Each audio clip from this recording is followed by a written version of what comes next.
Alrighty, folks, this is the afternoon session I have been looking forward to all week. This is where we talk about getting rich in 2026. One of the things that we need to do now to maybe change our business. What are things we could do in the business to maybe get more leads and whatnot? And to have this conversation, I couldn't imagine two better guys than Ty and Jason. Ty, how you doing, buddy? What's going on? Doing great, man. Congratulations to the community. 500 plus. And Yeah, man, congratulations to you, Michael. I appreciate that. Jason, what's good, man? How are you? Life is great. No complaints, dude. We're chipping away at the business. We've got some big deals going on. Core business is running good. Family's good. Excited to be on here with you guys, man. Awesome, awesome. Well, guys, as always, this session is for you, the community. All you have to do is raise your hand, put something in the chats, and we will get rocking and rolling. Before we do that, I promised someone that I would read her question first. This is from Alexandra. So I'm going to read it, and we'll see where you guys want to go with this. So, how do you handle growing a team and growing workload with your business? Do you invest in flips or real estate anymore? So, talk about your business currently with project managers. How would you recommend someone trying to grow their volume in deals and take on more projects while being a solo operator? Jason, we'll go to you first. Think of this as somebody that has a day job, but they're looking to do more volumes. How do they hire teams? What do you do? What are your thoughts? Man, we're going through this right now with my team. Just for context for everybody that's on the call, I'd say 2 years ago, we had a pretty lean operation where I was still wearing most of the hats. Monthly overhead total with marketing and payroll and everything was maybe 30, 35,000. And now we're at about $115,000 a month. And we've gone from a team of, me plus one or two stateside people that were local and a handful of VAs to 13 or 14. So, we've gone through multiple iterations of this growth. I think for the question that you asked specifically, Zuber, I'll touch on that first. I think if you're one woman army or a one man army right now, and you're just looking to, leverage and you're just wearing every single hat, the first hire that was pivotal for me was a virtual assistant. The reason why I think a virtual assistant is so is such an important key hire, especially at the beginning, is it's such a high leverage position to hire for, meaning you can invest $800 to $1,000 for a quality VA. That's about what I pay. And they can take so much off of your plate at the beginning. And so I would be looking to just delegate. If you just did a list of everything that you do every day and then take that list and put it in order of priority of the things that you hate to do the most, and start looking at the things that can be done from a phone or computer that are repeatable, monotonous, and just that starts to build out the VA's job description. And you can buy out, I'm not even kidding, probably 15, 20 hours of your week from just getting small miscellaneous administrative tasks. They can help with transaction coordination. They can help with getting utilities turned off and on. They can help with entry level bookkeeping.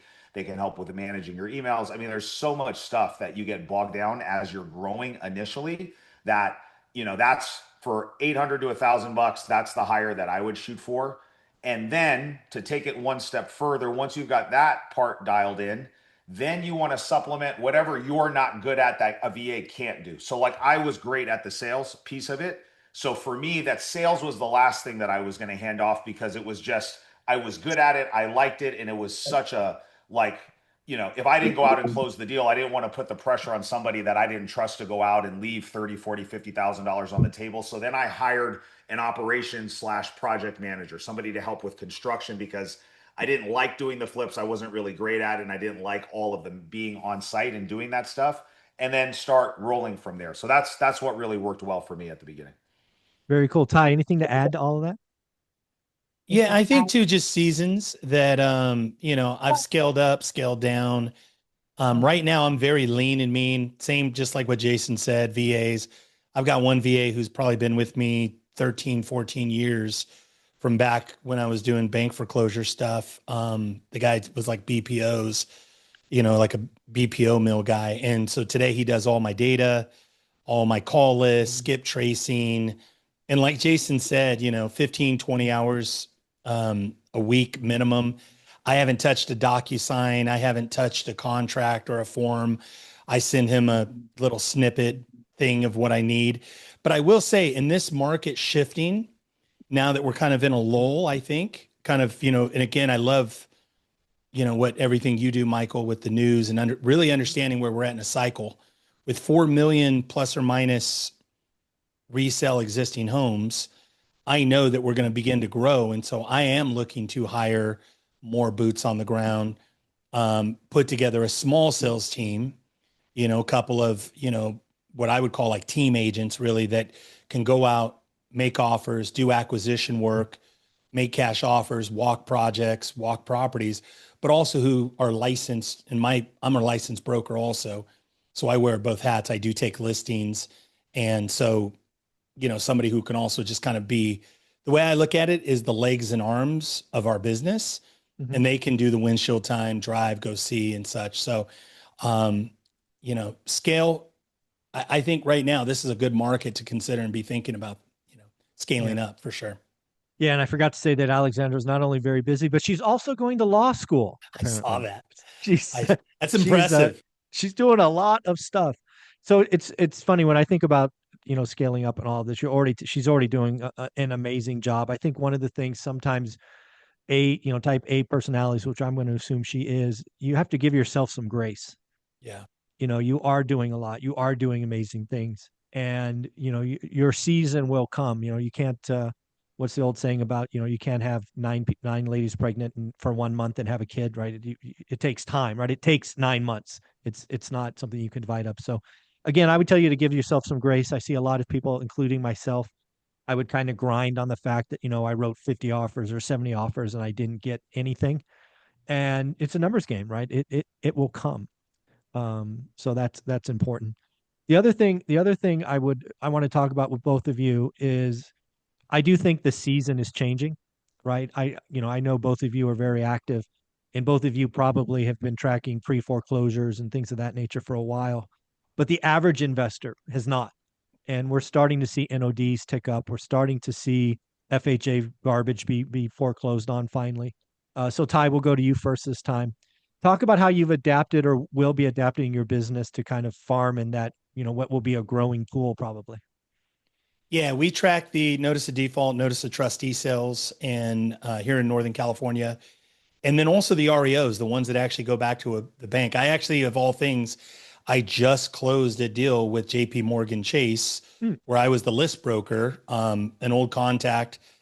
I sold an REO asset, and I don't think the REO assets come back. I don't think they make it to the courthouse step. There's so much equity out there, but a couple of opportunities. I think we're going to see not a tsunami, not enough to say, oh, I'm going to sell a special coaching program and all that nonsense. But I do think that we see 200-300% increase. If your town had 30 or 40 a month, you're probably going to go to 120 to 150 a month. That's what I see happening and starting to develop. The other is that in California, I know we have people from all over the country, but in California, it's common that somebody could just extend loan mod, fake a loan mod, and what should be about a 9-month or a 12-month process turns into like an 18, 24-month process. I think that shortens up. And then the other thing I would suggest is that it was interesting. Ron LeGrand, if any of you guys know who Ron LeGrand is, Ron did a thing this week and he invited me to come and whatnot. He did I think he calls it the Quick Start School. And one of the things I remember, I met Ron in the 90s, and this market reminds me of the 90s, in that in the 90s, you had people that had marginal equity. And I'll say, what is marginal equity? 5, 10, 12%, maybe 15% equity.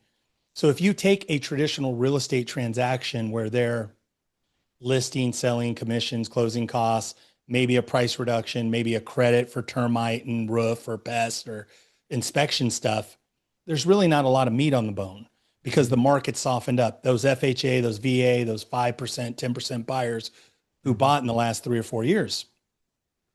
I think those are going to, not a tsunami, but I think you're going to see those spike up. And I think those will be creative financing opportunities in 26, 27, where people say, hey, if I can just get 10 grand and get out of here, I'm out. So I think that's my 2 cents. Jason, I'm curious, have you done anything in your business either already or thinking about, given the noticeable uptick in NODs from nothing to a little? Yeah, so I'll explain something that's I think maybe unique to me and our business and some relationships that we've made, and then I'll share Mm. some things that I think everybody on this call can do. So since 2018, my company, through a partnership with a local nonprofit, has gotten access to REO inventory, foreclosure inventory. This is stuff that comes directly from the bank that typically will never see MLS or anything like that. And it's a long story short, it's a organization that's a national organization that partnered with Fannie and Freddie and all the big banks after the crash to disposition some of their REO inventory. So we became approved buyers for this back in 2018, and we would get, a couple of houses a year. There wasn't anything crazy that we would do through this program. And then after COVID, it was nothing for like 2 or 3 years. And then in the last year, we have seen 3 to 5 houses a week come through this program. So I've seen like a real, like to what Ty's talking about. It isn't going to be the GFC all over again, but real increase over the activity that's been coming through that program. And so that's something that, real firsthand data that I'm seeing. But not everybody can get access to those. Here's what you can get access to. And I'm happy, Zuber, if you want to take this offline at some point, maybe we can schedule a training I can show everybody how to Mm. do this. It's really, really easy. We go on Property Radar, and there's some very simple to build niche lists that every week our team goes in and pulls all the new notice of trustee sale, all the new notice of default sales in our specific market. We put an equity filter and some other filters just to make sure we're really looking at like the properties that we want. And in like Fresno County, there's 2 to 5 a week. There's not this huge inventory. And if you want to go direct to seller, especially with the people that are new notice of trustee sales, those people have a shot clock on them, and it says right on the notice of trustee sale when the date of the auction is, the time, the address, what the house is being auctioned for. And that's a really inexpensive way to get in front of highly motivated sellers, right? So the flip side of that coin is you're going to have a lot of competition because it's very easy to access that information and lots of people go after it. But if you're looking to go off market direct to seller with people that need to make a decision in the next 30 to 45 days, that's one of the best ways to do it without spending a ton of money. And my team does that pretty regularly too. And we're seeing more there as well. So Yeah, and I that's agree one of the with everything that reasons you guys said. I like Property Radars is especially for a full-time employee like I was. You can not only set up the search, but you can set up the mailers, right? You can pick the Yeah. postcard, you can pick the message. As soon as something hits, it goes out. You don't have to think Yeah, you about it. just set the search parameters once and it'll just update. So like every time you get a new one, you can set it up so it Bang. emails you. So if a new property that meets that criteria pops, and you can just Yeah. literally pick up the phone call, drive over there, door knock them, send them a piece of mail, whatever it is that you want to do. But yeah, that's one of the most effective ways to get in front of highly motivated sellers. Alrighty, guys. Let me know in the comments below or after this in our school community if you want to have a session with Jason one of these Sundays to actually give you some hands-on training. Let us know if that'd be of interest to you. And I'm sure, like you said, we can make that happen. Um, you know, I'm thinking about, 2025 closing up, and we'll go to you first on this one, Jason.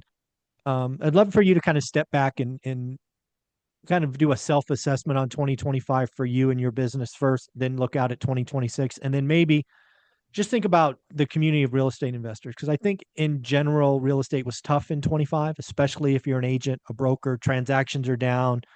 Affordability sucks. There's a lot of negativity. But also if you survive 25, I think you're going to have, amazing stories and calluses to just crush it the next Yeah. decade. So, talk about how you see 25 and then 26. The words I just the words that jump to mind when I think about 2025 and the real estate market and our business are inconsistent, uphill battle, just a grind and a slog, just down in the trenches every single day, working 2, 3 times as hard to make less money than what we're used to making. And that's Yeah. just the reality of the business right now. And That was anybody else that 25. tells Work you, three times anybody as else much and make half as that tells much. you anything different is fucking lying to all of you guys. So just don't believe the hype. There is no easy money right now. Yeah. Like take it. I'm going on year 12 in this business. Ty and Zuber both been in here longer than me. They can attest to it. Yeah. This has been a challenging year. And so I'm a little bit of a masochist. So like my mind goes to the, like, if it's challenging for me, And Right. I'm as dialed in as I have ever been. Like, we have never tracked and measured and trained and held accountable, or, like I said at the beginning, made the investment that we're Mm. making into marketing and team and all of that stuff. We have never been more dialed than we are right now. And it's still a grind for us this year. So I can't even imagine the fly by night people that are just, kind of like used to making easy money. I mean, they have to be hanging on by a shoestring at this point. They're gone, So Jason. They're just yeah, gone. yeah. So if you feel it, guys, like, that's just the reality for everybody that's out there. And we all have to put our big boy and our big girl pants on right now and just understand that this is it. These are the cards that have been dealt to us. And you can either just go back and get a day job and just dream about doing real estate, or you can put your head down and break through this wall that we're dealing with right now. And on the other end of this, all the stuff that you want, that we want, it's all there for you. And so I am the type of person that likes these type of challenges. I like to think of myself as somebody that rises to the occasion, and when the pressure's on, I perform better. And so, it's all the story that you're telling yourself in your head right now. That's Yes. a big, big, big part of whether or not you're going to make it out of this, is what is going on in here. I talk about that with Zuber all the time when he brings me onto the channel. It's just, what's the talk track that's playing on repeat in your head? Yeah. And that's one thing that you can control. You can't control the narrative that's happening anywhere else, but if you can control what's going on in here, I think it'll make this uphill climb a little bit easier to weather the storm that we're in. Yeah. I really want people I want people to feel this. I think 2025 will go down as one of the hardest years of my investing career. And I started almost 25 years ago, and I've seen a lot. But 2025 was hard for everyone. And I want you to realize, I mean, just realize this. If you're a real estate agent, real estate broker, real estate investor, here's the deal. 2025 was hard. You're still here, right? You're Jason. You're breaking through the wall, right? You have your scars. You got a little bloody, but you're still here. In 2026 and thereon, the deals are going to get better. They're going to be more prevalent, right? Yep. Transactions will go from 4 million to 4.2. They'll be up 5 to 10%. New home sales, more. If you're in mortgage, I suspect mortgage business to be up 20, 25%. I expect more creative financing deals like Ty talked about, right? Skinny deals. We're going to start cleaning out the system, which means we're going to have more opportunity.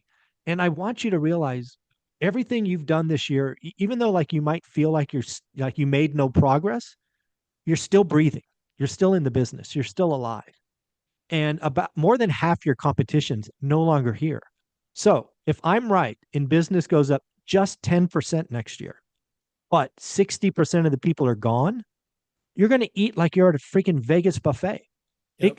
Here's the deal. I spoke to real estate agents and brokers this week, and I told them both, some of you will have your best financial year ever in 26 because nobody's here.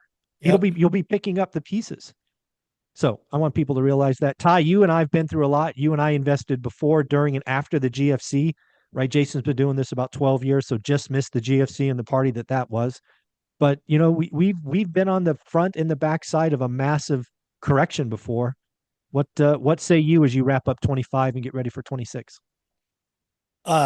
Completely echo what Jason said, man. I have worked my ass off in 2025 more than, the only other time that I worked this hard was in 08 when, I was doing BPOs till midnight, 1 a.m., on a, web 1.0, but this market's different. And the way I would describe it is weird, and that, just some things don't make sense. Like, you'll get a really sellable property, a great property, or you'll see a project and it goes 60, 90 days on the market, expires. And then a few days later, we put together a creative deal on it, right? An investor shows up after. The investors weren't even interested, but then it expired. And now all of a sudden, and the seller's super motivated, right? And he's ready to go. You'll see things like that. And the way I love this, because Michael, everybody here, go find Michael's 53-year spreadsheet. What is it called, Michael? Where can they find it? I think it's the 54-year spreadsheet. You can find it on my website, onerentalatatime.com. It's free. Just put your email address and you'll be sent it automatically. This is a great tool because I've been looking at that at least once a month.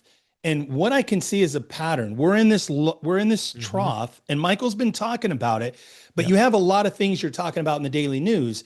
We're in this trough. And the difference, though, is that unlike 08, 09, there is a ton of equity. The other Mhm. thing is there's a ton of capital out there looking for a safe home. So I know Jason, I believe Jason raises capital, Mhm. is a great capital raiser. Michael, you've done that in the past. There's a bunch of equity on the sidelines and in the stock market and other, investments. It's just, I think this market is going to be such a great opportunity. And the thing is that if you're really paying attention to the buy box and you really know your market, you will absolutely crush because you can go in and know, okay, this is where my numbers need to be. Yeah. This is what my carry cost, days on market, all of that. So I'm excited. I love the title, How to Get Rich in 2026, right? Yeah. I think it's a huge opportunity. I think this community is a lot of people are going to blow it out of the water. Yeah. The other thing I wanted to talk about with you, and we'll get to some of the comments here, is I know we're talking about getting rich in 2026, but I can't help but hammer this one point, and we'll go to you first on this, Ty, and back to Jason. Um, we still got 6 weeks in 2025. And I have told everybody on this channel that I've done most of my deals and some of my best deals between Halloween and New Year's Day. Lots of people are already taking the year off. Thanksgiving is next week. Their heads in the clouds. They're thinking Yep. about twinkly lights and presents and all this other nonsense. And they're taking their much needed vacation to recharge the batteries. Frankly, folks, if you had a rough 2025, you don't deserve a vacation. Keep working. Um, so I would just tell people don't let up on the gas now. Write those disrespectful offers. I was talking to somebody in the school community over the weekend, and they knew their buy box. Their buy box, I forget what it was. We'll say the price point was 250. I don't remember what it was. I don't remember the area, but I remember the numbers. 250 grand. And he's like, Michael, I can't make anything work unless it's 190. And I'm like, great. Go write Right. 50 offers at 185, and it's a numbers game. Somebody somewhere in that cycle is going to have to sell, and you're not going to get it for 185, but maybe you get it for 192 or 193, or it's a numbers game. I think too many people have self-doubt, right? They see the number at 250 and they need it at 190, and they don't want to write it at 185 like I'm screaming at them. I'm like, write the offer. The worst thing the buyer can say is no or hell no, right? If the numbers are the numbers, write the offer and send it.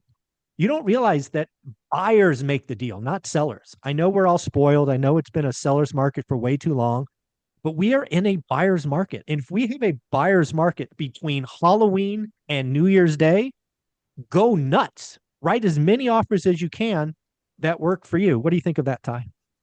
No, spot on. I think this market right now, there's so many motivated sellers. The sellers are like, where do I need to be? Deals even in escrow that have fallen out. Sellers like, just tell me, how do I make this thing go away? Like, what do we need Yeah, to do? I'm done. I'm done. There's so many good deals. And think about it, if a property's still on the market the third week or third week in November, going Yeah. into December, there's something going on there. Now, There's motivation usually. there's motivation. So I would say for sure. But the other thing too is that this is kind of more of a mindset shift in that I would say for people, not even so much to be focused like, okay, it's 2025, November, December. 2026 already started. Yes. So everybody I'm talking to and all of like my buddies and my groups and communities, I'm already like, hey, it's already 2026. Everything you're doing now is creating momentum. You Mhm. want the habits. Michael and I were talking about, I said, hey, I've been getting up every morning, probably the last 6 weeks, getting up 4:35 a.m., going for a nice, crisp, cold walk. I was telling Michael, I was laughing. I was like, there was nobody. Usually last week, there were one or two people out. Right. Right. The week before that, it was five. The week Yeah. before that, it was 8 to 12. I'd see Yeah. different people. Yeah. Today, I didn't see anybody on the walk. I love that. So the thing is that I would just encourage people, start now. Start Yes. making offers. You'll probably find a deal or two between now and the end of the year. But the other thing is just get into rhythm, get into the actions. Yeah. Jason, what do you think? You've done great deals, I know, between Halloween and New Year's Day. I know you're not giving up on 2025. What's No. your message for folks? No, we're maniacal in how we track everything, and the more that we've tracked, the easier it is to kind of see where the leaks are at right now in Mhm. your boat, right? And so when you look at your sales funnel, the lever that we're pulling hard on down right now is offers made to sellers. So we track everything from lead coming in, qualified lead, appointment set, did we make the offer, did the contract sign, did the deal close, and it's everything right now is all on offers. So we are going back, and for just for reference for everybody that's on this call, my team closes at about a 25% clip. And that's pretty high for kind of like our type of business model. 30% sure. is like elite, so we're good.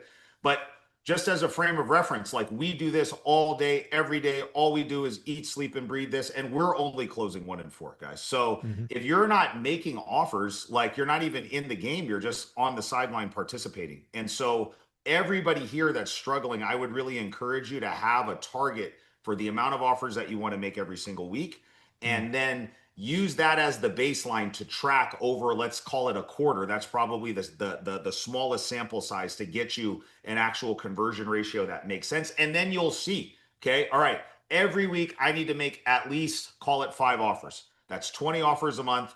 And then you see, okay, did I close at least one? So then you know you got to do 20.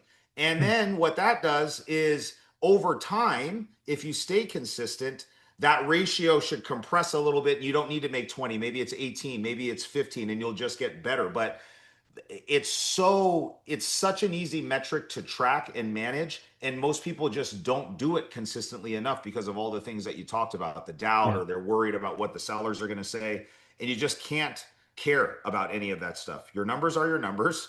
The offer works for you at this price, Mr. or Mrs. Seller. If you want to press the easy button and you want to trade some of the equity that you have in your house for a fast and easy sale, then we are probably the right option for you. I can tell you right now, we are not the right option for everybody else. And if this doesn't work, I'm happy to talk with you about what plan B or C is, even if we're not the person that buys that. And when you lay it out that way, there usually is not a bunch of like most people are afraid of, like, and I've been there too, like, oh my God, the seller, like we offered 40 cents on the dollar, seller's gonna yell at me or scream at me. But when you just lay it out that way, it's usually very, very, even if Yeah. it's a no, it's a polite no, guys. You know what I mean? So if you're not doing this, I would encourage you, just set a target, whatever it is, 1 offer a week, whatever you can do to just stay consistent, and then don't miss on that number, and let time and just repetition kind of do its thing. And then eventually you'll have some data that you can look back on and say, okay, here's about what my closing ratio is. And so we need to dial this up or dial that up, and go from there. That's what I'd Yeah, recommend. I love that. I think too many new investors, new in the game, they measure closed deals. Like that's the only thing that they measure success by, and that's not the right answer. The right answer is how many solid offers that you made, Yeah. and then how many times you followed up. Those are the things that I would be tracking: number of offers and number of times you followed up. Because that's where all my best deals have come from, is the follow up. Nobody ever said yes to one of my disrespectful offers No, day one, but maybe no. by the third time, you know, pretty crazy. All right, Jason, we'll go to you with this one question from Troy. I'm curious, Jason, do you have or a process in place for expired listings? Do you do anything with those? We don't track or do anything with expired listings, just because we don't really do much with our brokerage activity. I refer out most of the deals that are listings, and we just take a referral fee. And that's Sure. essentially what we use our license for, outside of access to MLS.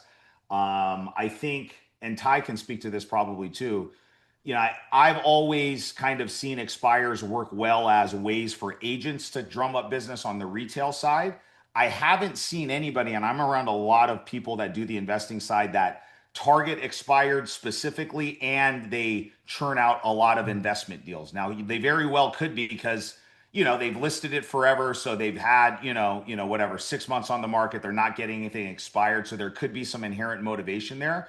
But we're looking to layer on pain on top of that, right? Our direct to seller marketing model, like the reason why we're so good at it is we're really good at identifying multiple pain points. And so Yeah. just because the listing expired for us is not enough pain. Now, if they have an expired listing and they have a notice of default or a code enforcement violation, or insert like multiple pain points there, then absolutely. Because then you can go back and say, okay, look, you tried this on the market, right? Mhm. You let that agent do all the heavy lifting. They couldn't bring you a deal. We kind of told you, you know what I mean, that this is probably going to happen. We're here with our cash offer. Do you want to talk business now? You know what I mean? And so Yeah. I could see that working if we layer on one or two other pain points.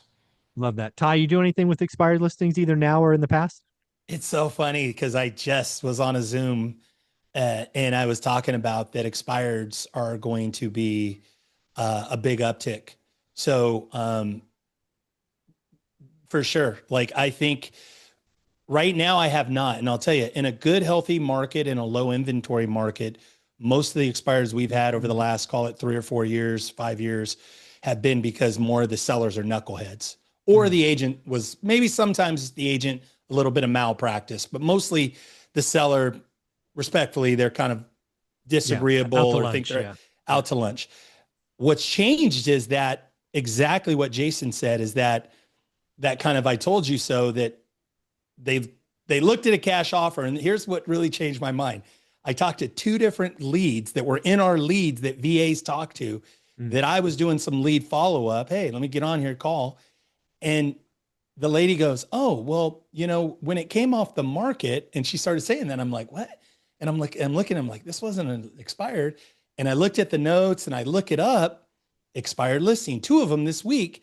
And it was a distressed seller, pre-foreclosure or probate, that went on the market, was tattered, not like completely like falling down, but dated, like grandma's house, Yeah. dated, kind of ugly, not cute, and CD level finishes and not Sure. anything done. And agent, so the agent overpriced it and it expired. And now she's like, "Well, I don't know. I really think I probably want to do a cash offer this time, but I'm waiting on, whatever it is, her timeline thing." XYZ. Yeah. Yeah. So I just think for sure, That's interesting, because if you actually tied those two concepts together, we talked earlier about the rise in pre-foreclosures and whatnot. I'm guessing, again, having been through the last crisis, you miss a couple of payments, you get in touch with your bank, you tell the bank you're going to sell the property, they probably give you an easy 90 days to list it. You send them the MLS close, yeah, the contract. But yeah, to your point, and maybe there's something to follow there. At the end of 90 days, the pressure goes back. it's a small number, but there is some distress in there. It's It's a growing. small number. It's growing. But this is interesting. I used to coach for Tom Ferry. Tom Ferry was one of my best friends, for a good friend for a long time and still friends. One of the, and he's talked a lot about this in the agent world. Unlike the market we've been in for the last 15 years, we're now in this weird kind of almost like the 1990s, Yeah. where you are going to see expireds are going to be normal. So December 1st, big spike in expireds. Same thing, January 1st will be like Christmas all over again for expired listings. Expired listings are going to come back, but again, a lot of them are going to be retail that'll relist, look for a different broker maybe. There is a small percentage of those that are distressed. So I think he's onto something. Yeah, I like that. Uh, what are the best ways to find financing currently? This question is from Joe. I'll go to you first, Ty, since you're on the screen. When you think about going out and securing capital, what are you thinking? Well, I like, I like your guys from Convoy. A lot of DSCR, yeah. Kiavi, Anchor Loans. There's a lot of really good non-QM products out there that basically that's not hard money, but something in between hard money and private money.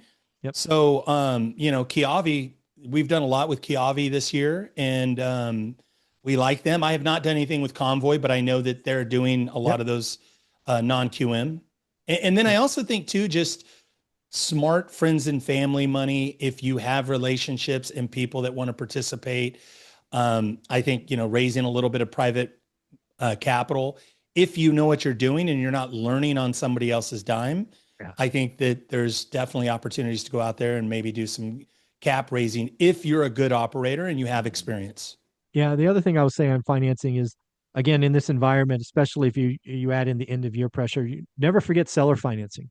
Yep. Right? Seller financing is often an easy way to put together a deal. You can offer a little higher price, get some terms, and whatnot. So again, it sometimes seller financing is the best way to go. Jason, you raise millions and millions of dollars each year, as I have. What are your thoughts on securing financing? I couldn't agree with Ty more. I think if you're brand new, I personally don't think you have any business going and borrowing money from friends and family until you've cut your teeth and you've established a track record. That's what I did. Love The that. first 15 or 20 houses I did was all hard money, was a local company. Credit cards. I just felt like and credit cards and my line of credit. And I was just like, if I'm going to lose everything, I'd rather lose my money than my mom or somebody else that I know, because I couldn't really live with that. You know what I mean? And then Amen. I started raising money through meetups and social media and other things. And then eventually, once I felt comfortable with what I was doing, then I went to private money. And now we use a mix of everything. I've seen local hard money and our market becoming very aggressive right now because they just don't, again, they are feeling this crunch of the lack of volume and they'd only get paid when they do loans. So they've got to really earn your business. So if you got a viable deal, you actually have some leverage here. And I've got Zinc Financial is the company. If any of you guys are in Yeah. California, I know that they're really lending in California. The owner is here in Fresno. He's local, but he does everything up and down the state. So that's a guy that I would talk to. And he is beating basically everybody. Kiavi's terms, everybody's terms. And so you've got to kind of find those right people, you know what I'm saying, to see Hmm. who's being really aggressive. Because Kiavi, if you're brand new, they're probably just going to give you run of the mill, that you're going to get until you get, I think it's like 5 or 6 loans that you can show that you've done, deals that you can actually show the closing statements. Then terms start to get a little bit more aggressive. But I would start with local first. Hmm. And those, I mean, Kiavi's a huge national company. So, they've got all these layers of red tape that you got to go through. The guy at Zinc, you talk to the owner, you know what I mean? So Hmm. he's the decision maker, he controls the purse strings. And so he's gotten really aggressive with some of our people in our community. And so I'd start there and then work your way up to private money. I like it. We'll stay on theme of money. What this is from Troy. What would be some advice you would have if you don't have access to capital currently? What would you tell somebody wanting to get in the business, excited about real estate, but currently doesn't have a lot of scratch? Bird dog, get out there, bird dog, find deals. Basically like wholesaling, become a wholesaler and or connect with the wholesalers in your market and go work with them. If you're really like super brand new, go connect with somebody like a Jason Pritchard, somebody like Omar, somebody like Adrian in that local market or wherever you're Mhm. at, or if you're in the Bay Area with me, and go out and go door knock the pre-foreclosures, go out and create value, find deals, bring them back to, somebody who's an operator, get a piece of the deal, right? Get a nice piece of the deal, build your capital, learn while you earn. Yeah. Jason, similar? That's it. I mean, Yeah. you really need to work your way up to 50K minimum in the bank, and it's really more like 100. And the fastest way to do that is what Ty said. It's through wholesaling or bird dogging first to just understand how a wholesale transaction works, and then the things that you're going to do as a bird dog will naturally lead you to then what an assignment is going to look like, right? So we do that all the time. We have people that come to us all the time, and I'm like, what we don't have is a lot of time. Nobody on my team has time to go drive around and knock doors and do all of this stuff. It's great at the beginning when you have more time and less money, but as you grow and scale, for somebody like me, I just don't have the capacity to do that. So somebody that's willing to go out and do that dirty work and come back and bring those opportunities, we will absolutely not just pay you, but we'll show you how to do it, and Hmm. we'll encourage you to go do it on your own. You know what I mean? Yeah. Like I think, it's Go not do like, more. yeah, there's no trade secrets here. So it's like, yeah, it's like Yep. do this, do this, do this, do this, get a few deals under your belt, get some money in the bank, and then when you're ready to go fly the nest, then we'll be a buyer for you, hopefully at the Mhm. top of the list. So yeah, I'd Yeah. say start there. And again, this sounds, elementary, but it works, right?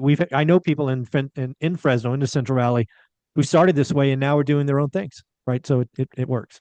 The other thing, let me add this too, because a lot of the people that I know that are hurting in my market don't know how to source their own deals. That's the biggest problem that they have. So this bird dogging and wholesaling, it's like the prerequisite to deal sourcing. So if you get good at that, then you've kind of unlocked the biggest piece of the puzzle that most people are missing, like the ability to self-generate opportunities, right? When deals are flying around and like money's maybe a little bit more, important because we need the cash to buy on it. That's great, but that's not the market we're in right now. So Yeah. your ability to go source deals will always dictate the amount of leverage that you have. You know what I mean? So like if you can get good at that, it's a skill that will pay you like in perpetuity for as long as you're in this business, guys. And so it's Yeah. just I I just, for whatever reason, I just have always focused on that. I have never taken my eye off of that ball. And that's, even though it's been an uphill battle for us this year, we're still very profitable. It's not like we're Yeah. not making any money. So it's just a lot of work. And I attribute that to the fact that we've never stopped marketing, we've never stopped lead generating, we've never stopped refining our sales and acquisitions and our negotiations. Things like that front end of our business is what we excel at. And that's why I think we've been able to navigate this market that we're in right now. And if I were going to do this all over again, start from scratch, I mean, that would be what I'd be laser focused on. And if you can do that, you're going to insulate yourself from a lot of the ups and downs that a lot of people experience in this business. Cool. We'll kind of bolt onto this question from Joe that just came in. Would a beginner need an agent or a broker to bird dog, e.g., finding free foreclosures? No, you just need a wholesale investor, somebody who's active and really is a good operator that knows how to transaction engineer, that knows how to put together deals, negotiate, that understands the acquisitions, and whoever you connect with that's a deal maker, a transaction engineer that knows how to put together deals, they'll have an agent or broker if it turns out to be a retail listing, and you'll get a thank you card with a Couple couple $100, bucks or whatever. yeah. But at the end of the day, yeah, you don't need a license, any of that. You do need access to information. So PropStream, Property Radar, things like that are absolutely paramount. Mandatory. Yeah. Mandatory. You That's can't do what the you need. business without it. If you're not licensed, you're not going to be able to do the business without it. That's your source of data. That's going to be the source of the leads that you're going to reach out. That's how you're going to run comps. That's how you're going to pull seller information. Everything that you need Everything. is in. We use Radar. We've used everything, but Radar is what I recommend, and it's $100 a month. So it's a cost of doing business. You have to have it. Yeah, Property Radar. There's a link in our school community. You can go check it out. But yeah, it's that's you don't need to be a licensed, but you need the data, and Property Radar is the way to go. I like it. Here's a question from Steve, more about a landlord question. Maybe this one, I'll start with this one. Basically, seeing lots of incentives for rental listings, no app fee, first month free, $500. Wow, $500 gift cards. Woo. Do you think this is a seasonal trend or sign of something bigger? Again, I don't know where you are, Steve, but I know there are certain parts of the country, Phoenix, Austin, a couple other markets where a lot of new inventory has come on. We've seen more Class A inventory come on in some markets than we've seen in decades, and that's causing certainly a blip in the rental demand. We've seen rents soften pretty much across the smile, right? Washington, down to California and Arizona to Florida. I think that's a short-term blip. Again, this inventory is being absorbed. It's just so much came on so quickly. I don't think this is like the worst year for me as a landlord was actually 06 because everybody was buying homes. Yeah. That's right. That's why that's being I did first month off. I did $1 deposits. I think I did a couple of 14-month terms, so I gave 2 months off, the first and the last. It's nothing like that. I have seen rents soften a little bit in apartments, not in homes, right? Single family homes are flat, soft in apartments. But I think there are some cities without question has a lot of inventory. I'm curious, Jason, what are you seeing in Fresno? What do you see in Fresno? Nothing. We have no vacancies. We haven't had a vacancy in 6 months, and we maybe had 1 or 2 vacancies all year. And we self-manage everything. And so I get reports on this every single week, and this is very market specific. So that's the caveat that I'm going to say. This is all basically everything that I own now at this point is Central California, mainly Fresno. And so, rents are still pretty strong here with lots of demand. You can't get crazy with your pricing, obviously, and just, shoot for some like unreasonable number. But just like, on the market when you're selling, if it's priced right and it's a good product, it's going to go quickly. There's just a ton of demand where we're at. So we haven't seen anything crazy in our area anyways. Ty, kind of Bay Area, what are you seeing? Same thing, man. It's just that single families actually are up. Rents are just on below the median and kind of the working class stuff. Those rents are solid and even clicking up just a tick. And then even I've got a couple of buddies of mine and we're partners and stuff. Not the stuff we're in partners in, but they've had other projects where they have 103% occupancy. And I'm like, how do you have 103? What are you talking about? You're full of it. And I go, how do you do that? And he goes, no.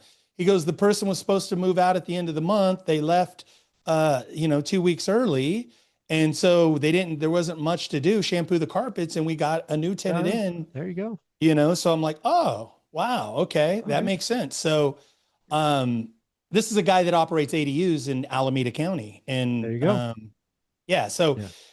On the auxiliary dwellings, he's 103%. So and rent went up too. So very, very cool. So there's a question from Charles. If I find a deal, how do I find a wholesaler buyer to present it to? All right, we'll go send Ty, you're on the screen.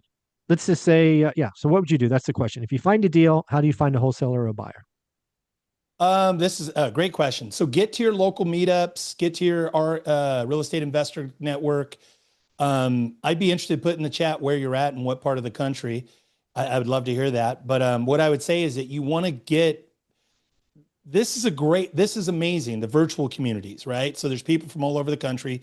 There's probably people in this Zoom right now or people in school that are in your local area. So you want to connect with them, but also you want to go to the meetups and meet people in person, shake hands, get to know people, find out what they're up to, and then figure out, hey, how can I be helpful to you? That's Yeah. really the question. How can I add value? How can I be helpful to you? So Yeah. Jason, any other thoughts on that? I'll give you some free ones, and then I'll give you guys a really good paid tool if you want to take everything to the next level. I echo everything that Ty said. The meetups and all the local events, absolutely legitimate buyers there. If you go on Facebook, yeah, we have a group of 11,000 people just in Central California. That's all wow. just real estate investing, and so we get people posting deals in there all the time. So if you just go to Facebook, you go to groups, and then you search real estate investing, and then insert whatever your market is, you'll probably see 2 to 3 Facebook groups. I would start with the ones that are the busiest, most active, most amount of users, and you'll see the deals in there. And so you can just start going. You can even start going into the comments of deals that have already been posted and just start DMing those people, because you're going to start seeing the familiar faces of all the people that are raising their hand, like me, buying, like, yes, send it over. Like, and then you need to start a conversation with them. So that's a good one. I know for us, we have trustee sales Monday through Thursday on the courthouse steps. You can drive over to the courthouse. Every single one of those people has cashier's checks to the tune of Mm. hundreds of thousands of dollars on them. So they are absolutely legitimate cash buyers. And you can just walk around and shake everybody's hand and just have a 20-second elevator pitch, guys. You know what I mean? You need to get past kind of the nervousness of getting out there and shaking people's hands and talking to people, and you just got to do that. That's a quick and easy way. Literally every day of the week, Monday through Thursday, we have these auctions at our courthouse, and there's always people that are there that are legitimate cash buyers. So those are some free ones that you can do locally. um the tool that I was going to recommend that my team uses, because we're wholesaling 50 or 60 deals a year now at this point, that's become a pretty big part of our overall business model, is a tool called Investor Base, BASE. And I can't remember what we pay. I think it's like $200 a month. It's not like crazy expensive, but this is like if you're going to be wholesaling, a couple deals a month and you start picking up the volume, it's like one of the best ways to find cash buyers. You can take your deal, your subject property, you can pop it in there, and it reverse searches and skips traces all of the people that have bought properties cash. And it does a search on the LLC. It does a search on the owner on the Yeah. LLC. It'll give you Wow. numbers. It'll show you what they paid for. It'll show you what they flipped their house for. They split the buyers up by like fix and flippers who typically buy a little bit deeper, and then rental or landlord buyers that will literally pay usually a little bit more of a premium for a property. And it just, within 2 minutes, you can put it in, click 3 buttons. You have a list of 50 to 60 people that have bought properties with phone numbers, and you can pick up the phone and start calling. So if you're at the space where you guys are more serious and you've got some deal volume, sign up for Investor Base, even just the free trial, and give it a spin and just see how easy. I love the user interface. So good. My dispo manager uses it all the time, especially we're in home base is Fresno, which is smack dab in the middle of the state, but we go basically 2.5 hours in any direction. So in Yeah. like Stockton or these other cities where we do deals, but we don't have the Rolodex that I have, like in Fresno, where I can pick up and sell a deal in 5 minutes. We've got to go and do some research. And so that's a really good thing if you're new and you don't have a big network, or you're trying to find a buyer in an area where you just don't really have any connections. Investor Base is what I'd recommend. Very cool. I need to check that out. Strong. That's strong, Nice. man. Look at that. Look at that. Bringing on new tools. Charge for Thanks, this Jason. next time, Zuber. Charge admission for this Yeah, one. bigger, more than $20. It's going I'm to joking. I'm joking. $50. It's all free. No, I'm that's joking. not who I am. We're gonna Yeah, just no, keep. I'm We're just joking. gonna No. keep being good Free, people. all free game, guys. That's what Jab, we pride jab, ourselves on, jab. dude. Just free game, dude. I just want to help you guys out. Yeah, Jason, you're amazing. So Uh, good.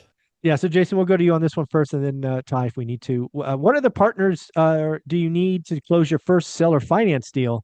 Find a local title company in my market. What the in-house legal? So, what are the kind of the pieces in a seller finance deal, Jason?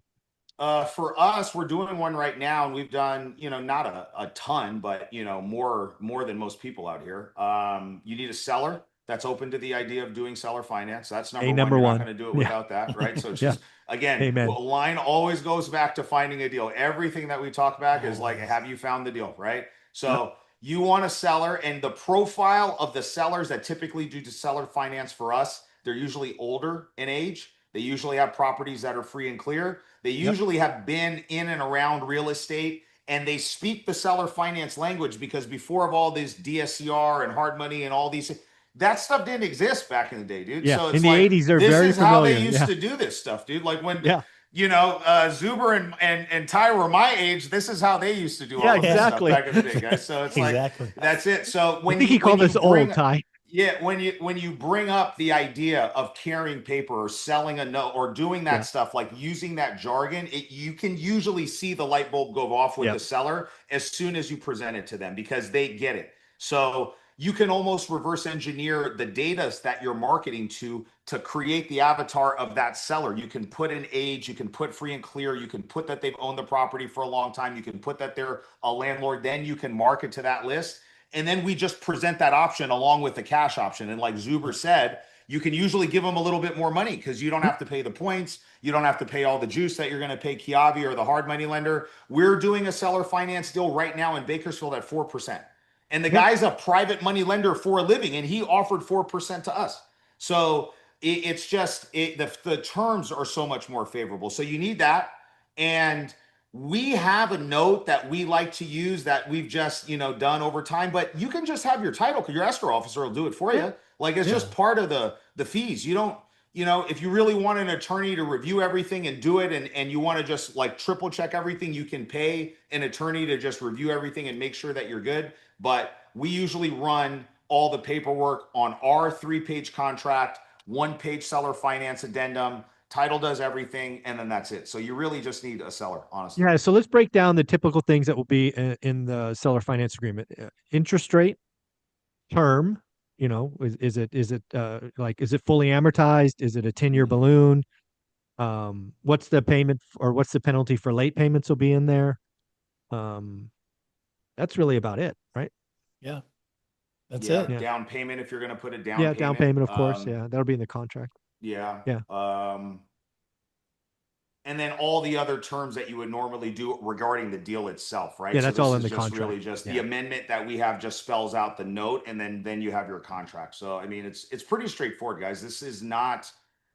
I understand like the hesitation sometimes when you're coming into something new and it's like, oh, we're negotiating this thing, but this is not a complex thing. If you can do simple math, like it's pretty easy to calculate these things. There's lots of free resources that are out there. It's just getting past the hesitation of presenting it and asking it, guys. Mm-hmm. And that's where the practice comes in at, right? I'm not trying to harp on like numbers and offers, but you have to have a target for offers, because if you make 4 or 5 offers every single week, and you make 20 in a month, you're going to be better at the end of that month than you would be on day 1 of that month, guys, because you've done something 20 times. Repetition. You know what I mean? And if you do it for the whole quarter, you've done it 60 times.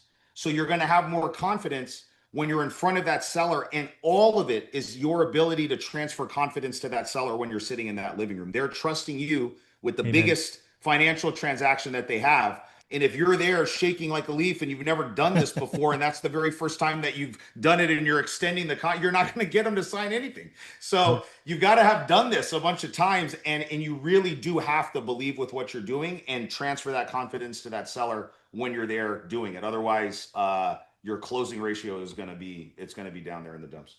Yeah. All right. Love it. Jason, you do lots of flips, so we'll go to this one on you. Do you recommend installing granite countertops and tiled showers? This may be obvious, but does that attract higher quality tenants? So this is for a rental versus a flip. Does it increase rent? So I do Really? granite. I do tile. In We've rentals? done inserts. Yeah, absolutely. We've I done do not.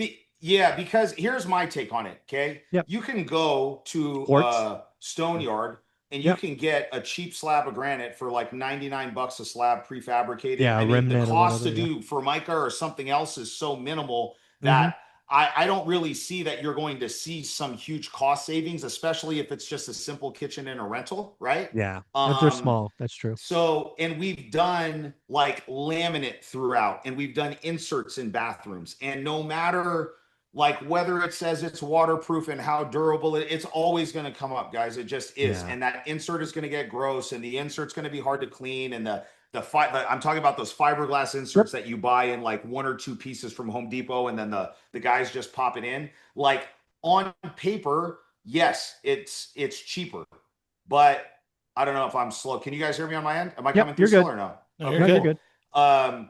But I would just spring for some cheap 12 by 24 tile. It'll be 2 times the cost initially at the beginning. But if you're planning on holding this asset for a long time, trust me, when you go to turn, you're going to be happy that you spent tile on the wet areas and tile on the surround. That's just where I'm at. And So you're not we've doing it just for increased rent. You're doing it for lower cost, I'm doing lifetime it to cost. harden the property. Yes, Yeah. exactly. Yeah. And I think the granite looks better. So you could convince me maybe that if I'm looking at a place with granite and a Maybe. nicer bathroom, and then I'm looking at some cheap, junky apartment that, just they didn't really do anything. Yeah, I think it does, Maybe. but it really is more for protecting my long-term investment. I Right. like the idea of hardening the rental and making that initial capital investment up front instead of bleeding a slow death by 1,000 razor blades, you know what I mean, over time, every single time something silly happens or you have a Yeah. turn or something like that. So that's just mine.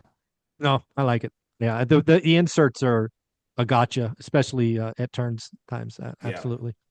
Let's ask a question about AI. This is from our friend Jen. Are you using any AI tools to help with your business right now? Any tools you recommend? Jason, will go to you first and Ty second. What are you doing with AI, if anything? I use AI every day to help me with long form written communication. So Um, I get hundreds of emails a day. Some of them have to get responded and it needs more than 1 or 2 lines. And, sometimes it's exhausting at the end of the day for me to sit down and have to draft 2 to 3 paragraphs of like a Mm. really well put together written response to an agent, a broker, a lawyer, whoever, right? And I literally just go into Chat GPT, I upload the email that I need to respond to, and then I will dictate, not word for word exactly what I'm going to say, but I'll just say, hey, I need a response. Here's the main points. Make it sound like me. And it just helps carry that load for me really well. So that's something that I'm doing on a daily basis. We also use it for helping put together. Gamma is the name of the software that we use. Yeah. If anybody wants it, it's really good for presentations, marketing, Yeah. different things like that. All of our funding requests, we have a prompt in Chat GPT, then we take over to Gamma, and that creates the written and the visual for any funding requests that I make. And what I would have to spend literally hours, or my wife Jen would spend hours putting together this nice deck and all this stuff when we need to go raise capital, like Gamma will do it in literally less than a minute if you have the prompts and set up the right way. So those are 2 things that stand out to me right now. We're using some of it in our CRM to help with automated follow-up sequences and some other things, but those are probably the 3 areas that we use it the most. Ty, what's AI doing for you? Gemini. I've got Gemini. So I work out of the Gmail suites, whatever. So my domain is parked in the Gmail suites. So I use the Gemini, and it's just literally, so when I'm clicking reply to an email, it's already auto-filling, or it gives me 2 or 3 options. Same kind of thing. I'm dealing with attorneys and such. So I'll kind of voice dictate what I'm doing right inside the Gmail. And then they have a button that says like either shorten, elaborate, or polish. And so, depending on who it's going to, shorten it, elaborate, polish, make it nice and neat and clean and grammar, and using that. I use Gamma as well. Gamma's awesome for like PowerPoints and presentations. And I'm fascinated, and I'm not doing it yet, but if anybody out there knows how to like do this thing where you have an idea about some social media content. What I really want and need is I want to be able to spend 30 minutes talking about what I want in social content. And then it creates a 30 days of here are all and I think Gamma can do it.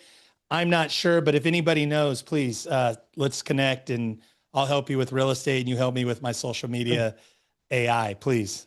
There you go. I love that. Love that. I got a question from Kurt here. How do Jason and Ty see the creative side of the real estate seller financing or hybrid models going in the future? Ty, you're on the screen. You go first. I love it. Also too, so in the school community, this is a school event.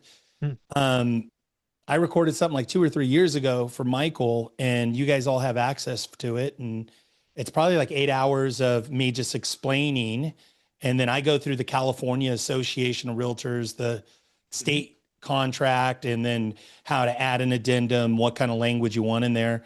I think for sure, I think seller financing is not a fad. I think seller financing has been around forever. It will still be around. I think subject twos done the right way are still very viable, especially in this uptick in pre-foreclosures and what we're going to see happen, I think, over the next year or two. I'm a green light. I think next year, I think 26 and 27 will be better than 25, 24, 23. Agreed. Going backwards, I think it'll be better than the last 3 to 5 years. So. I agree with that. I think we've had a lot of junk in the system, extended, pretend, delay, and pray. That stuff's going to get cleaned out, which creates motivation, which creates opportunity for creative financing. Jason, we've had a couple people ask about your larger land development that you mentioned at the school or at our Vegas event last year. I was literally typing a response to him. I'm glad that you asked. So yeah, we've got, it has been like the biggest learning experience for me as we've been going and doing this.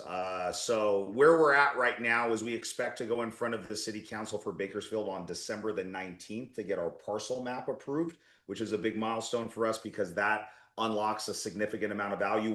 Right now we've got one APN, one piece of dirt, pile of dirt, and this parcel map breaks out into five individual parcels, our multifamily parcel plus our 4 residential parcels, and just the multifamily parcel by itself is worth more significantly than what we paid for the entire thing, right? So just that is a big unlock for us. Early 2026, we hope to have our tentative track map approved, which is basically the next big step in the development where all of the individual lots that we have 249 single family lots getting carved out of this remaining 65 acres. All of those get then, and then it becomes in the development world what's called a shovel ready project, which means the builders or we can go in right away and we can start moving dirt, we can start doing the grading, we can do a bunch of different things, we could sell paper lots, we can do building, we can go forward with the building of the finished lots. So there's a couple big milestones that are going to be happening in the next 4 to 6 months that really will then start doing this. But the learning experience, I mean, we are in like a really painful part of this process because this is the point where all the money is going out and we're not going to see any of the money come back for like 18 months or 2 years. So it's just crazy. I mean, I posted something on my Instagram the other day. I got a $56,000 water bill just this month, $56,000 water assessment bill, $89,000 engineering bill, $12,000 bill to the city of Bakersfield, $25,000 retainer for legal fees that we needed to pay. I mean, that just was my November, dude. So, and we're not even close to this thing being done yet. So, I mean, we got millions and millions of dollars going into this. And so the real kind of learning curve is you have to make some really big, important financial decisions. And, you don't really have clear answers, right? You have to make big decisions. And behind door number 1, there's a bunch of problems that you're going to have to solve. And then behind door number 2, there's going to be a bunch of different problems. And I've never solved any of these fucking problems before. So it's just like, here you go. Here's all my money. Let's open up this door and then see what kind of shit I'm going to have to deal with next. So it's like, it's just, I'm very confident because we bought this deal right. Like we could literally fire sale everything and we could double our money. So that's like where I have solace in taking this type of risk is like, I've shared again, like we're selling some of our rentals, we're capitalizing and just getting liquid and doing a lot of this stuff. And we're plowing a lot of this money into this deal. And so, it's that while simultaneously dealing with all of the, the inconsistencies and the challenges in our core business, it makes for a pressure-packed time for me specifically as the owner and the visionary of the company. But I said at the beginning, I have always been the kind of person that performs best under pressure. Yep. So I love times like this. You know what I mean? And so for me, it's like, all right, dude, this is where we're going to really kind of level up and just jump on the trajectory. You're going to see a big spike on the graph of me and my team and my company over the next few years. And it's going to go right back to deals like this. And so I'm really, really excited. We're learning a ton and, we're going to continue to share openly as we go through all of this stuff. Yeah, I love that. Well, let's bring this home. Since Jason, since you're on the screen, we'll stay with you. again, the title of this is Get Rich in 2026. We've talked about what you were seeing in 2025. You've just talked about a couple of key dates, which will look, create some opportunity to be, get liquid again or value to increase. When you think about 2026, what are you most excited about? I'm most excited about all of the investments that my team and I have made into becoming excellent operators in our business. And I have literally spent 2 years and on my core business, hundreds of thousands of dollars in coaching and investing back into the business and doing all of these things to really like fortify our business and build a moat around and protect like the main thing. And our main thing is buying and selling houses. Like land development is the big vision, that's a big picture. But if we don't buy and sell houses for the next 3 to 5 years, the land stuff is never going to happen. Right. So Right.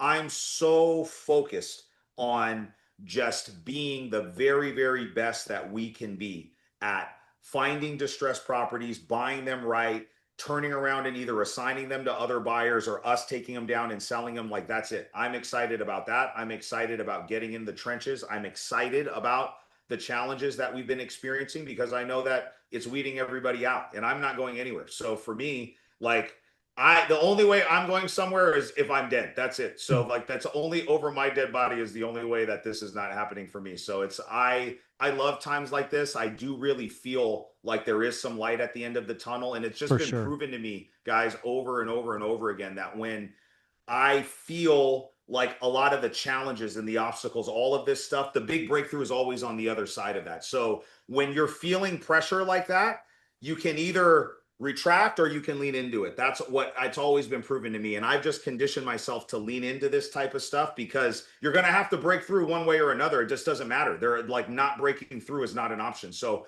you might as well just rip the Band-Aid off and start figuring it out right now instead of just like going slowly and then like making it take longer than it needs to. You know what I mean? And so for me, I feel like we've done a lot of this hard work. I know, Ty, you guys have done a lot of that stuff too, and you're prepping for a big year in 26. And so I'm excited. And I think if you have a team or even with you, what your team needs is a steady hand on the wheel right now. If they look at the leader of the team and you're like not able to navigate these rough waters, I mean, imagine how fucking scared they probably are, dude. You know what I'm saying? So it's like if they don't see you leading from the front, like out there every single day, then everybody's probably looking for a parachute here, guys. So we need some really solid leadership. We need to be head down. We need to be in the trenches, and the fruit is going to come. I'm a big believer in that. I feel like we planted too many seeds right now to not reap a big harvest, and so it's coming. 20, it's right. It's like we're right on the cusp of it right now. Yeah, I think you're a perfect example of why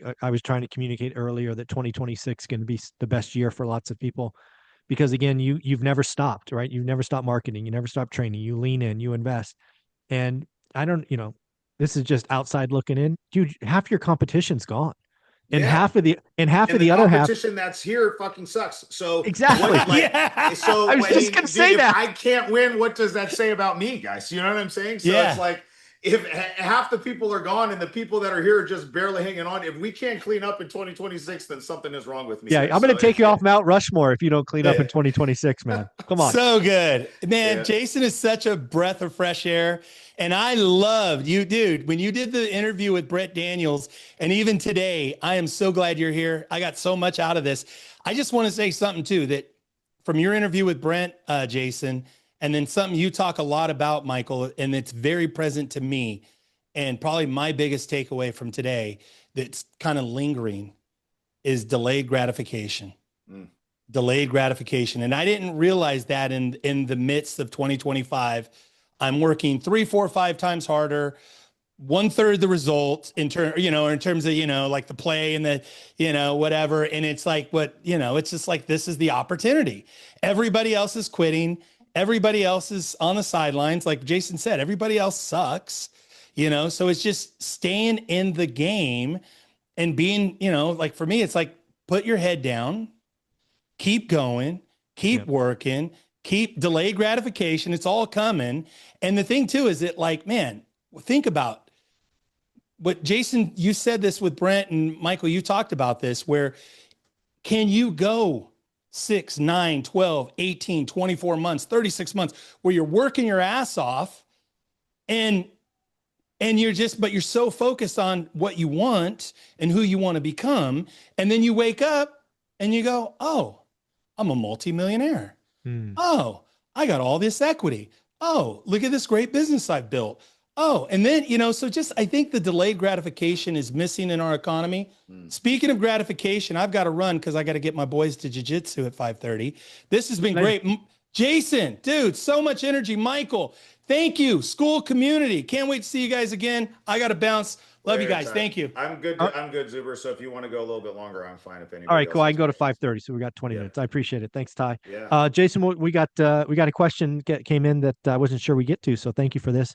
It is how do you know when it's time to start training others, trying to grow from being a sole operator into building a team?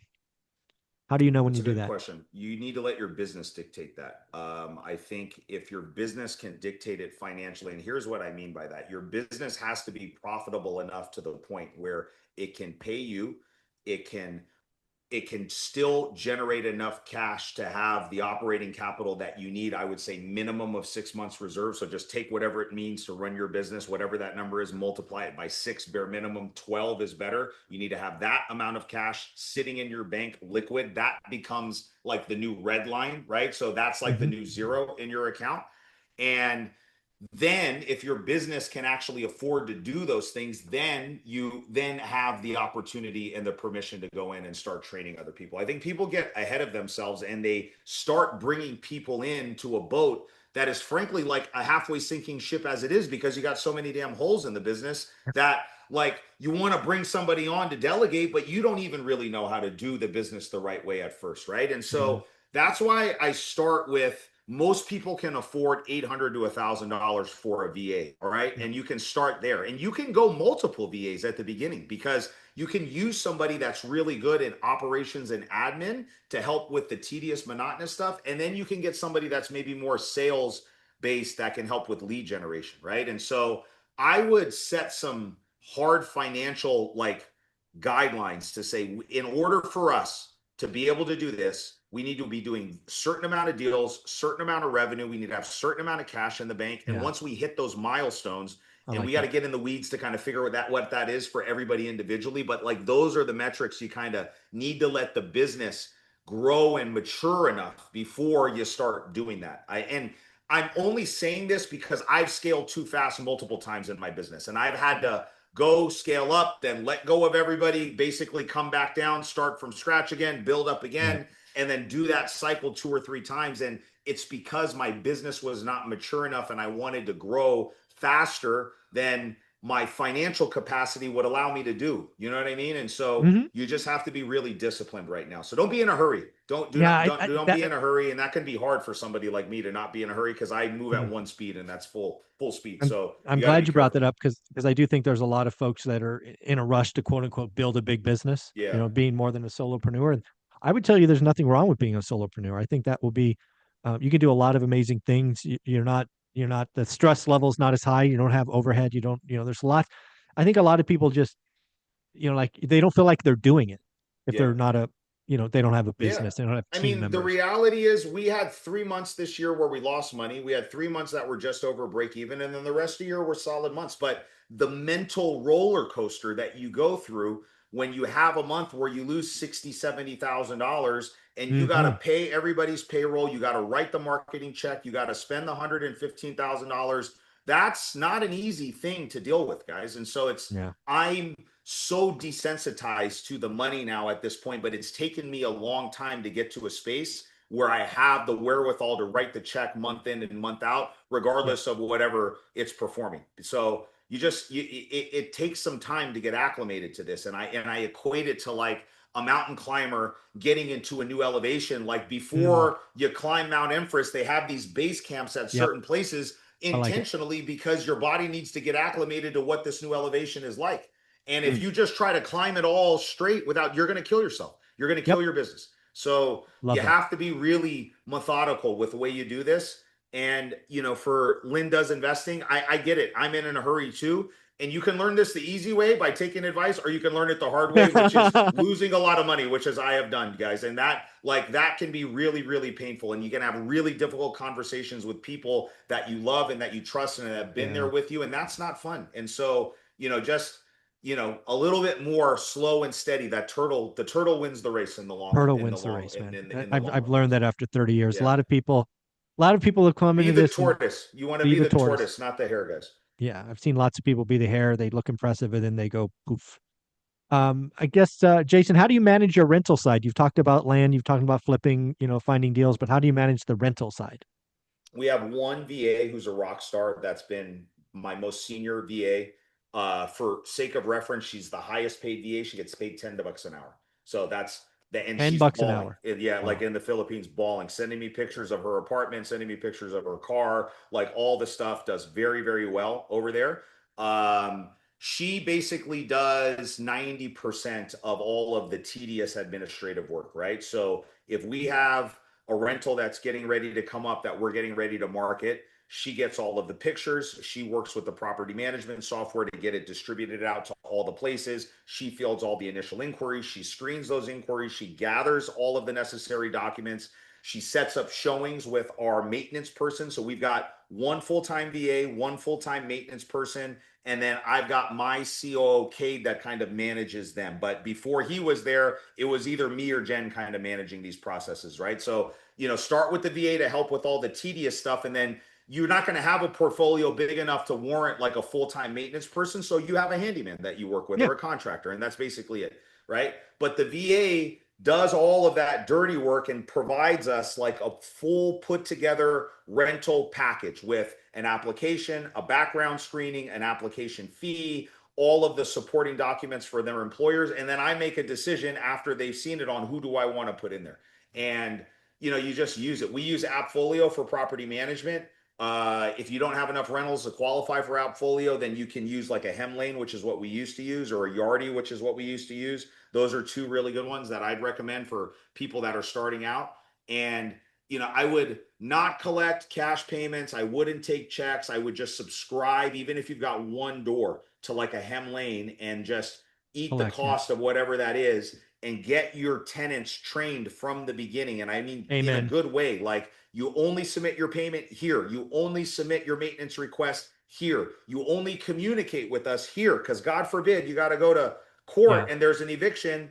You want to have You a need the paper audit trail of trail. all the Yes. communication, guys. You know what I'm saying? All your rental documents get stored in the cloud on there. It just makes it so much easier, right? I was And the doing accounting. files and There's, all this yeah. stuff and putting Yeah. for rent signs in front of the yard at the beginning, and just it's not an optimal way to spend your time, guys. You can do No. all of this stuff digitally right now with the help of one virtual assistant, and it makes it way easier, and it's worth the cost, especially once you get past 8, 9, 10 doors. It Mm. pays for itself then some. No, I couldn't agree more. I worked with him, Elaine Dana's the CEO. I talk to her every week. I've been helping them for 5 or 6 years now before it was a product.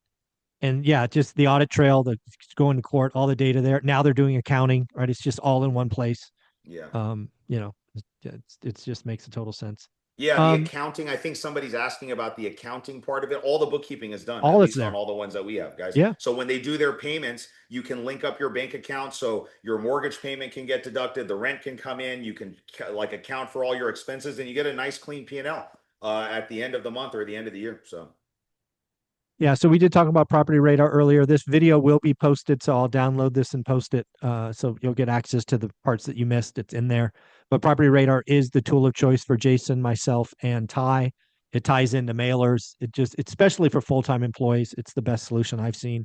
It just allows me to automate communication on different lists, and the mail can be different. So, um, one thing that I love about you and Jen is you guys are obviously on the same page. You guys obviously live on social media. Like I mean, you share everything. You're open books. But the thing I love about you two guys is you've always talked about money. I don't think enough couples do that. I don't think you guys mhm. realize how unique you are, in the fact that you guys talk about money. So just hit on that, why it's important, those conversations. I mean, it's important because, I don't know what percentage of married couples get divorced. It's high. And Yeah, if you drew a line back, I would say the main reason why most of those people are fighting and arguing and lead to the divorce, reason one or 1A is finances. And yeah, it's I would just think. because people don't talk openly about their finances. And Jen and I were perfect examples of what like that couple, right? Where we kind of lived separately. I had my own bank account. She had her own bank account. I had credit cards that I wasn't really telling her about. She had credit cards that she wasn't telling me about. We paid everything separately. We didn't budget. And the only time we had excess cash in our bank, and it's just sad to say, but this is true, was when we got a tax refund. And I was making hundred something grand a year. This was back in, early 2000s. Jen was making close to that. So, I mean, we were dual income. And for Fresno in the early 2000s, like making 175 Crazy. grand, I mean, we had a good living, but we had a new house. We had two new cars. We had two kids, all the stuff that comes with it. And we just had no like grasp on the amount of money that was coming in versus the amount of money that's coming out. So Yep. if you're us back then, you need to understand money in versus money out. That's topic number one. Like nothing else. You shouldn't even be talking about investing, in my opinion. I mean, you can talk about it, but like if you don't have the fiscal discipline to understand I'm making more money than we're spending every single month, investing in real estate is probably not the right thing for you to do yet. We've got to fix Agreed. that problem first, or simultaneously work on both. I think that's what we did, and I do think that that's reasonable, right? So get a handle on that, and we need to get that ratio in we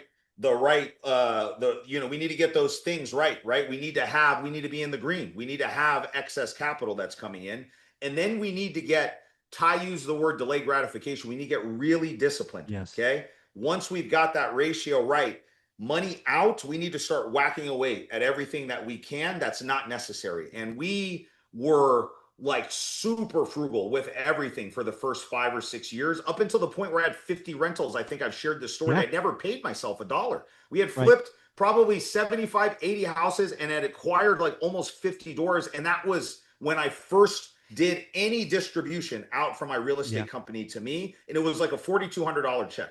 And I still have it here somewhere in my office. And so like, you've got to figure out money in, money out. Then you got to get disciplined with money out, and you got to stay there. Then we got to grow the top line number as fast as we possibly can. And the delta between that is what we invest. All the variance there is what goes into your rental properties, guys. This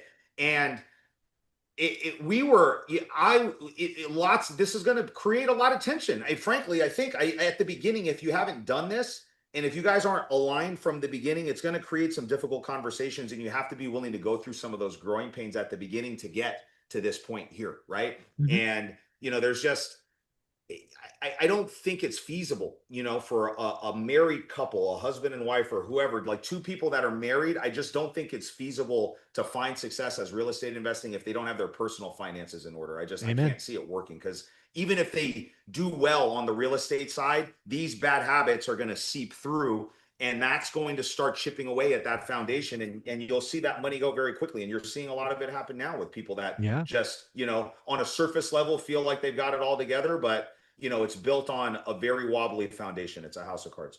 Yeah. At the end of the day, do you still believe that real estate is the best way to get wealthy for most people? Yes, 100%. I mean, I'm living proof. You're living proof. There's lots of people on this call that are living proof. I was never, even though we do some investing in the stock market and other things like that, that was just never my forte. I just was always more drawn to real estate. I'm just a big believer that real estate is the vehicle for the everyman to get wealthy, and it's not going to happen overnight, but it will happen. And your life is going to pass whether you do this or not. So, I just think that, for lots of different reasons, I think that real estate is the right choice, to at least be a big portion of your investment portfolio, 50, 60%. Mine is it's more than that, because that's what we do every single day. But I don't think you can go wrong doing it this way. Man, Jason, you're amazing. Say hi to Jen for me. What's your closing thoughts, and where can people find you? My closing thoughts today are, my team and I are talking so much about just being great at the fundamentals, and we're not worried about the next big AI thing. I know you had asked questions about AI, and I see a lot of people that are influencers like touting all this AI stuff. I couldn't care less about any of that stuff. What I care about right now is, when a seller calls, did we answer that call live? How long did it take to call them back? If we didn't answer that call live, what happened in that conversation? How fast are we going out on the appointment? Did we underwrite the deal properly? And I, as the owner, I've got 13 people that work for me. I'm in the weeds looking at everything every single day. Like, it's just, we can't miss on anything. And that's just the kind of market that we're in. So it Mm, takes like an undivided focus and just this sense of urgency that most people are just not used to. You know what I mean? And right. so it's just like, I have the luxury to just do this all day. You know what I mean? But if you don't, then you're going up against people like me in this market. So just think about that. And so that means that the time that you do have, like, you need to be really locked in and you can't be messing around. You know what I'm saying? It's Yeah. like just scrolling the MLS and just, hoping and praying that something is going to work out isn't going to get it done here, guys. Like, you need to be really serious about what you're doing. And I really encourage everybody that wants to get over the hump in 2026, just set a goal of writing 5 offers a week, something that should be very manageable and easy for. That's 1 offer a day, guys. That means you're going to spend an hour or two finding an opportunity, underwriting it, reaching out to the agent or your agent and making sure that they get an offer.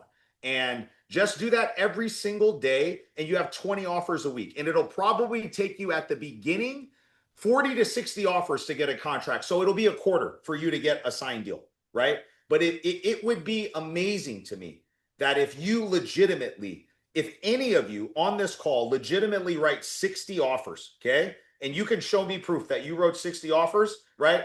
I'll give you something for free because I just can't see that. Like, I don't know what it is. I'll do something. I'll give you a free coaching. I'll do something to help you out. But if you can show me that and you're still not there, there's something that's missing either in your underwriting or something Mm, else. But you're showing me and Zuber and other yeah. people here that are willing to help. Like, all right, you've got the tenacity and the wherewithal to do, like you say, do the work, dude. Right. And that's the variable that most people are missing in the equation, is the willingness to do the work.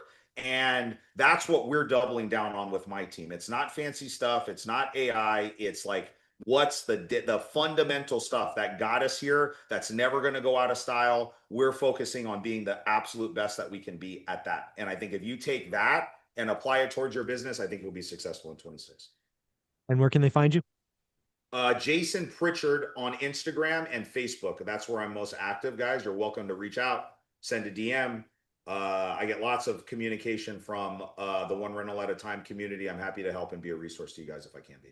Yep, folks, send him a note on Instagram and don't forget to follow his lovely wife, Jen Pritchard, as well. She is amazing as well. Jason, thank you for being here. Thank you for making time on what it is today, Wednesday, Tuesday? I have no idea what day it is. Anyways, take care, everyone. Have fun.